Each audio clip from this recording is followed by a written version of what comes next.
கர்த்தருடைய பரிசுத்த நாமத்துக்கு மகிமை உண்டாவதாக. இன்றைய நம்பிக்கையின் விதைகளோடு உங்களை சந்திப்பதில் மகிழ்ச்சி அடைகிறோம். 2 தீமோத்தேயு 4ஆம் அதிகாரம் 11வது வசனம். லூக்கா மாத்திரம் என்னோட இருக்கிறான், மாட்குவை உன்னோட கூட்டிக் கொண்டு வா, ஊழியத்தில் அவன் எனக்கு பிரயோஜனம் உள்ளவன் என்று பவுல் இங்கே சொல்லுகிறதை நாங்கள் பார்க்கிறோம். பெரியவர்களே, வாழ்க்கையிலே நாங்கள் சந்திக்கக்கூடிய 3 வகையான மனிதர்கள் உண்டு. ஒரு குறிப்பிட்ட நோக்கத்துக்காக தேவன் நம்மிடத்திலே அனுமதிக்கிற மனுஷர்கள் உண்டு. ஒரு குறிப்பிட்ட காலத்துக்காக தேவன் நம்மிடத்திலே அனுமதிக்கிற மனுஷர்கள் உண்டு. கடைசியாக சில பாடங்களை கற்றுக் கொடுக்க வேண்டிய தேவன் நம்மிடத்திலே அனுமதிக்கிற மனுஷர்களும் உண்டு. நிச்சயமாக நாங்கள் எல்லோரும் இந்த 3 வகையான மனிதர்களை நாங்கள் வாழ்க்கையிலே சந்தித்திருப்போம். முதலாவதாக சொல்லப்பட்ட அந்த நோக்கத்துக்காக வருகிற மனிதர்கள் ஒரு குறிப்பிட்ட நோக்கத்துக்காக தேவன் நம்மிடத்திலே அனுமதித்திருக்கிறார். அவர்கள் அந்த நோக்கத்தின் முடிவு வரை நம்மோடு இருப்பார்கள். 2வது வகை மனுஷர்கள் நம்முடைய தேவைகள், நம்மை ஆதரிக்க, நம்மை ஒரு சில சூழ்நிலைகள் இருந்து மீட்டெடுக்க கர்த்தர் அனுமதிக்கிற மனிதர்கள். அது ஒரு காலத்துக்கு அவர்கள் நம்முடைய வாழ்க்கையில வந்து போவார்கள். கடைசியாக உள்ள மனிதர்கள் தான் மிகவும்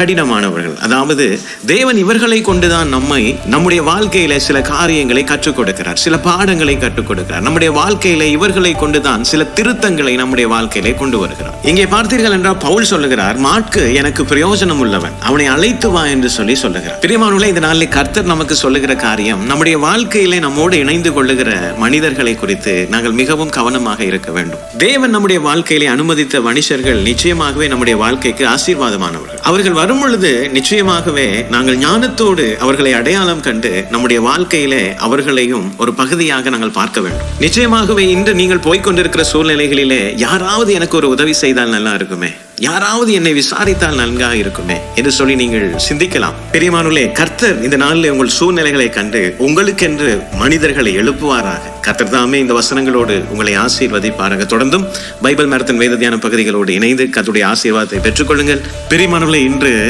தாவீதுக்கு ஒரு யோனாத்தானை போல, மோசேக்கு ஒரு ஆரோனை போல, நகோமிக்கு ஒரு ரூத்தை போல ஒருவரை உங்களுக்காக கர்த்தர் அனுப்புகிறார். God bless you.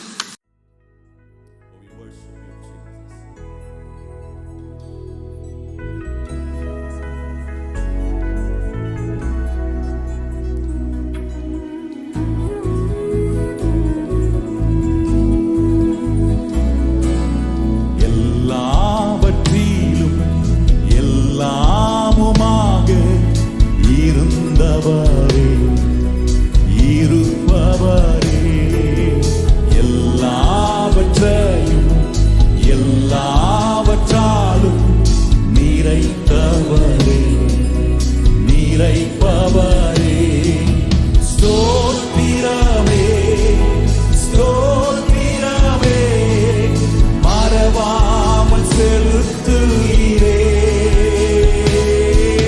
ஸ்தோத்திரமே, ஸ்தோத்திரமே, மறவாமல் செலுத்துகிறே. உயிர் பிழைத்தேன், உதவி பெற்றேன், உயிர் உள்ளவரை துதிப்பேன். எத்தனை பேர் சொல்றீங்க? உயிர் பிழைத்தேன், உதவி பெற்றேன், உயிர் உள்ளவரை துதிப்பேன்.